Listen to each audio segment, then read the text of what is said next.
Hello everyone and welcome back to Craft the World playthrough.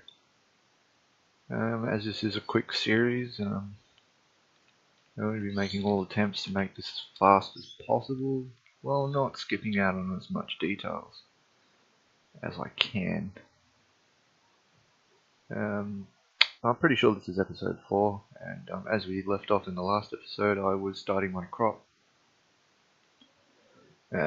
As I explained, you can only place the crops on dirt blocks. I think that has a lot more to do with the game engine, just to stop interferences from all different sources. You're only allowed to place crops on these dirt blocks. There can't be any other dirt blocks, can't be any stalagmites, roots, trees, so forth, spiders, blah blah blah. Now, while I'm waiting for the crops to be dug out, I'm going to finish off my Tesla coil setup so you can see my defense. In all opinion, this is one of the best defenses that you can build.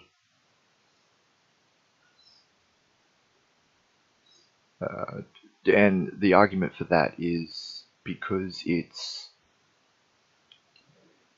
don't have to build backwards.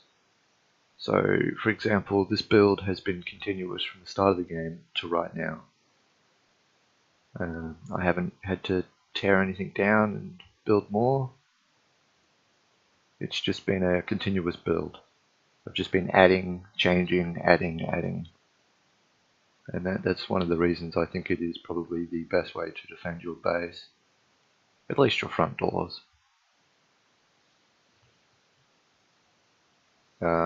The other build would be to tunnel the monsters into one central location and get all of your defenses in the one spot. This is the best idea. Unfortunately, I haven't come across anyone who's managed to do it without tearing down everything that they've built to get through the start of the game and then rebuild, which is pretty much why I stick to this build.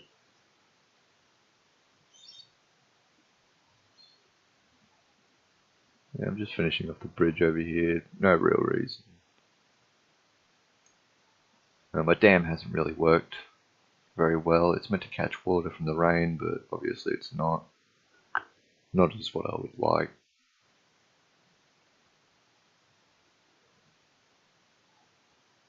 All these crops will be done soon, and then I can start building a bit more food, cut some more string. Got to keep that chugging along. They're going to need quite a bit in a sec. I know I said at the start of the game you don't really need string up to about this point, but I think I still have about 2 more tech trees, which really do rely on the string, so just getting that farm up and running for a little while can really alleviate the tech tree pressure.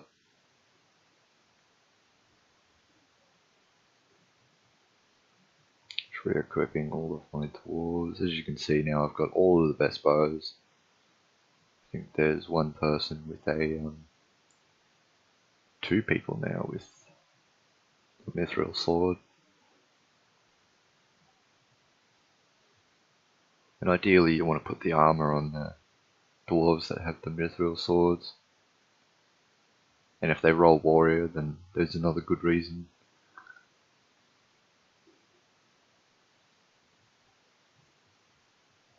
Just want to progress this tech tree just a little bit further. Looking around, what can I build right now? Boots are usually a good idea, they're cheap. And they progress the tech tree about the same speed.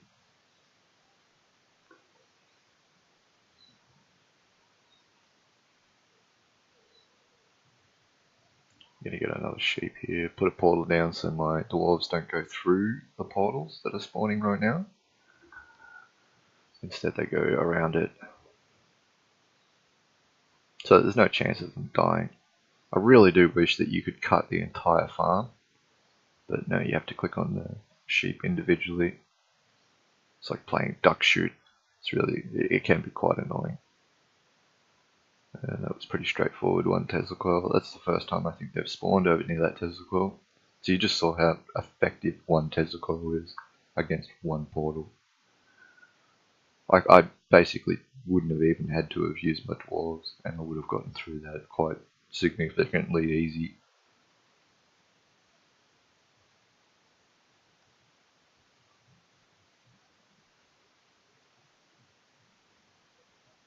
Is this the... no, this is a level 2 cooking. Not really a big deal. What you want the stone.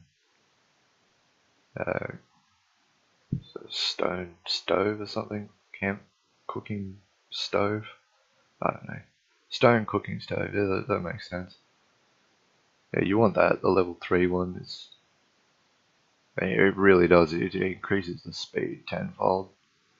Apparently I can't put this campfire, this cooking thing in a 1x1.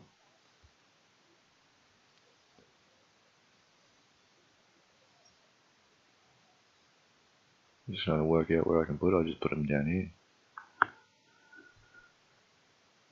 Really confused as to why I can't put them down there, but up there near the beds.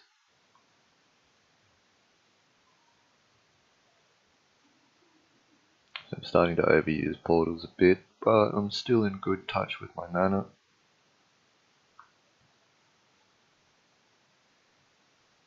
What's this? Alright, get the 2 mills out. Now, what this will do is this will give me the ability to craft pretty much free food. So the strategy that I use for this to get as much free food as possible is I'll plant something like this, which gives me about 70-80 wheat, and then I'll replant if I have enough, which yeah, I will. I'll replant, and then if I have enough, I will just leave it and wait until I run out. Which generally, if I can get about 250 food, it won't be for a good while. Which is excellent. You don't have to worry about it. But doing this can be quite tedious on the AI in the game, so it is a good idea to use a lot of portals. You go through about 8 mana to get this done really quickly.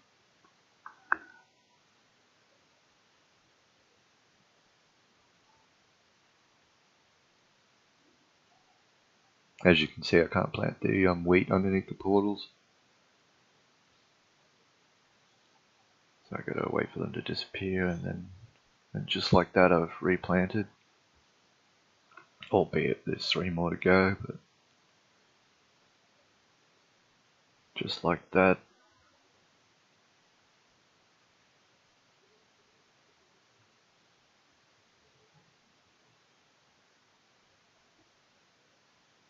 And now we use all of our excess on the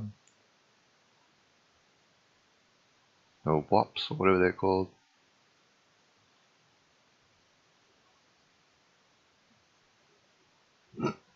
So if I didn't say in the last episode, the farms, they can support 1 animal per fence. So there's 5 fences to that farm. That means they can support 5 sheep or 5 chickens. But that doesn't mean they can support 4 chickens, 5 sheep. You'd only be able to have 1 sheep and 4 chickens. There's 5 animals flat out. So I'm not sure if I pointed it out, but what I like to do is I like to start with the sheep, because the eggs aren't really important. You can use all the eggs that you've found so far and just make enough food to survive until you run out, and then simply replace the sheep with chickens later on when you do run out, because you won't need the string anymore, and that's about the point where you switch over.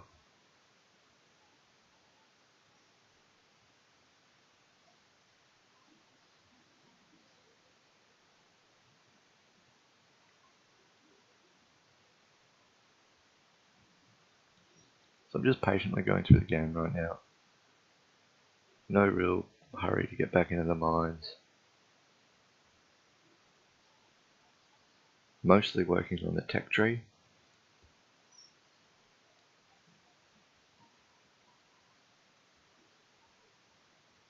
Any excess animals. I was looking for leather just then, but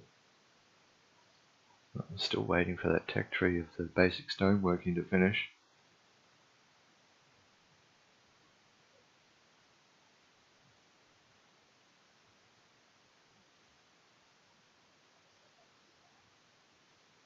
What I'm going to do is create one bow, and that should finish that tech tree. Make some bread. Bread's good, but it requires a lot of eggs.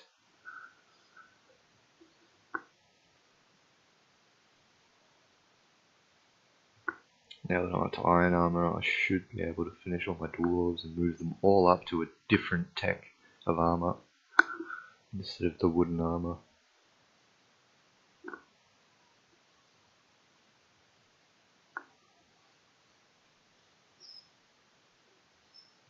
Now I get my other statue up, which increases their mining by 5.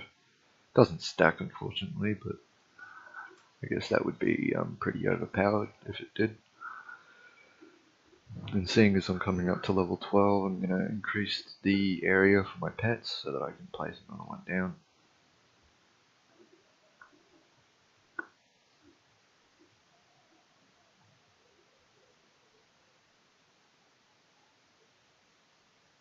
Now I need to increase my dwarves' ability to carry. So right now they've got the smaller backpacks, which grant them +1 item pickup. I'm going to get the larger backpacks, which I'm pretty sure is +2, could be +3. Not 100% sure on that.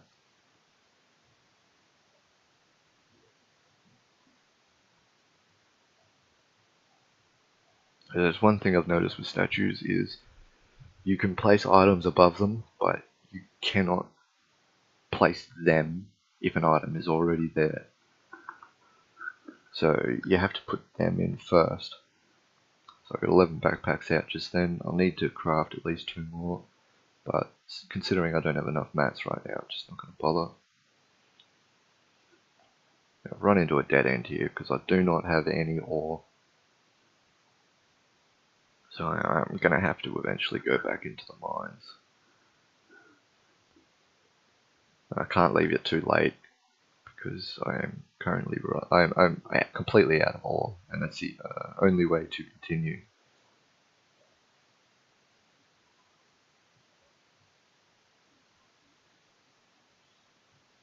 All that water just gone.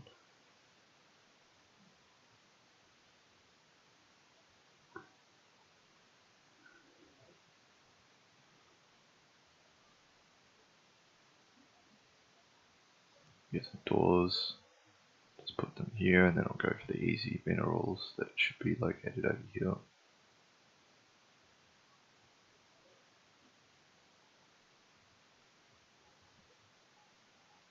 Shouldn't take them too long to get all this dug out. As you can see, I just found another dungeon. Dungeons can be really rewarding if you find chests. If you break open a chest, it can drop basically anything. Come across a nice amount of cool things in chests.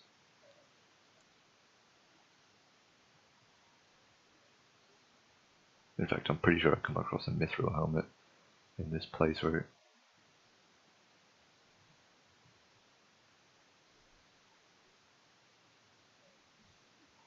I'm going to control this dwarf and dig straight to the end so the dwarves have more to do, so they can work together a bit better.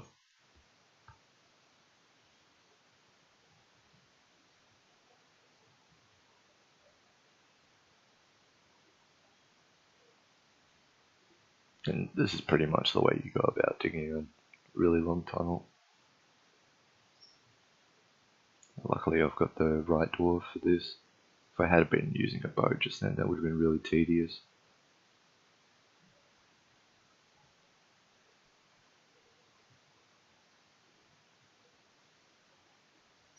So I'll focus on the foreground.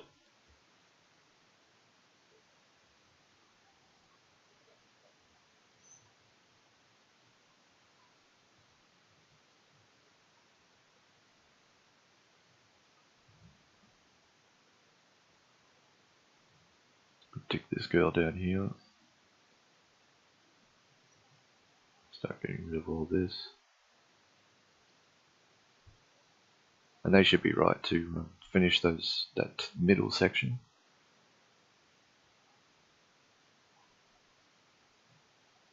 I'm starting to run out of health, which isn't good.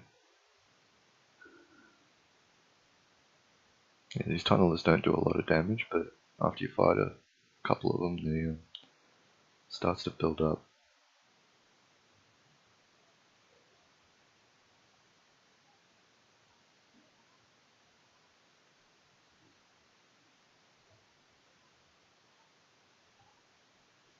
As you can see, I've gotten so much work done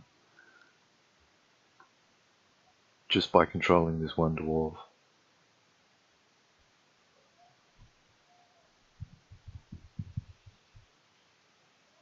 And it's generally a good idea, especially when you don't have a lot of patience, to, when you control a dwarf like this, make sure their mining is as high as possible. The biggest reason for that is because I dug through that tunnel really quickly. Now, if your mining's not very high, it can take a long time for the next block to be dug out, and that can be quite frustrating.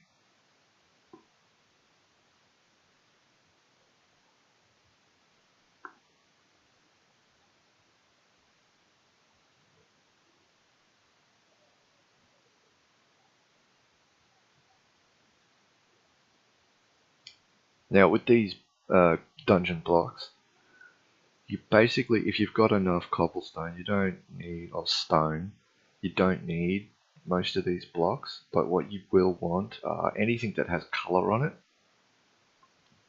I'm going to quickly just place a portal down there so that these dwarves don't get stuck and die to the behemoth. They can get in and out quite easily. But yeah, with these cobblestone, or these stone blocks, anything that has color, like the purple stones, the green stones, and the teal stones, you want to break those because they have a chance to drop gems, and especially dark gems, or dark crystals. These are actually quite hard to find, especially the dark crystals. And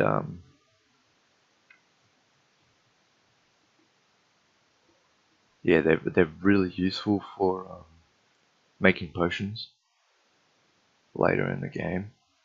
So the more of them you can find early, the better off you'll be approaching that tech tree and getting through it.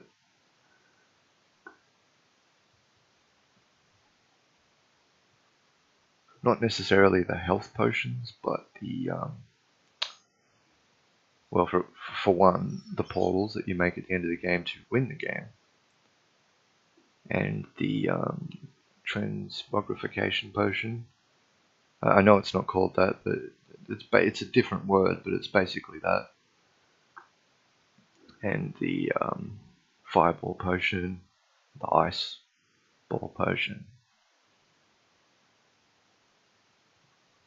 I mean, all this stone is good. I mean, don't get me wrong, I don't have maximum stone, so what I want to do is I want to dig all this stone out so that I have 999 stone, so that it disappears off the map when I dig it. Now that may say I'm stupid, but the reason I want to do that is because then the dwarves don't have to pick it up. So as soon as I break it, it hits the ground, it disappears, and the dwarves don't think about it, they don't go for it, it's not there.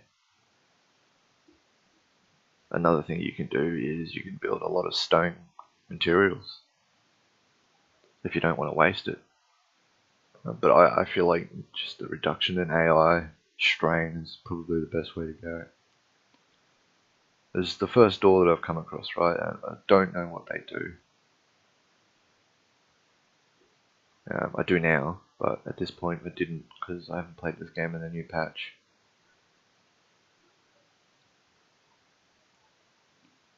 We will definitely find out in one of the new episodes. And anyway, that's it for this episode.